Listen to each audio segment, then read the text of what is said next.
3 நாள் கழிச்சு விஜய் அவர்களுடைய அந்த வீடியோ அறிக்கை. விஜய் ஒரு குற்றவாளி, ஆனால் அவர் முதல் குற்றவாளியாக அவரை மாற்றி கொலைகாரர் ரேஞ்சு கொண்டு போகிறது தான் நம்ம தப்புன்றோம். பொறுப்பை தட்டி கழிச்சிட்டு விஜய் சைடு மட்டுமே தள்ளி விடுறதுன்றது தான் எதிர்கட்சி தலைவர்கள் மற்றவர்கள் ஏற்றுக்கல.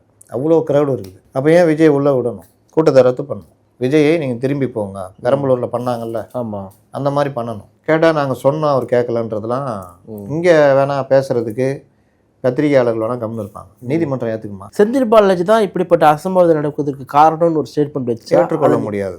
செந்தில் பாலாஜி எப்படி நேரத்துக்கு போனார், இத்தனை ஆம்புலன்ஸ் எப்படி வந்துச்சு, இத்தனை டாக்டர்கள் உடனே வர்றாங்கன்னா இது திட்டமிட்ட செட்டப்பு, இந்த மாதிரி சொல்கிறது எல்லாமே கட்டுக்கதைகள். இன்னொன்று வண்டிக்குள்ளே போகும்போதே கொண்டுட்டாங்க, கழுத்தை நெரிச்சிட்டாங்க, மாஸ்க்கை பிடிக்கும். மன்னிப்பு கேட்கலன்னா ஏங்க நீங்கள் எப்படி கேட்கணும்? அது ஒரு திமிர்த்தனத்தை எப்படி எதிர்பார்க்குறீங்க? எப்படி ஏதோ ஒரு வகையில் வந்து இதுக்கு நானும் ஒரு காரணம் தான் அப்படின்னு அந்த மாதிரி இறங்கி பேச. அப்படி இறங்கினா நீங்கள் ஏறிடுவீங்க. கலாச்சார சாவுக்கு இவங்க நாங்கள் தான் ஏதோ ஒரு வகையில் காரணம், எங்களை அரசு தவறு செய்து விட்டது அப்படின்னு சொன்னாங்களா? சொல்லல.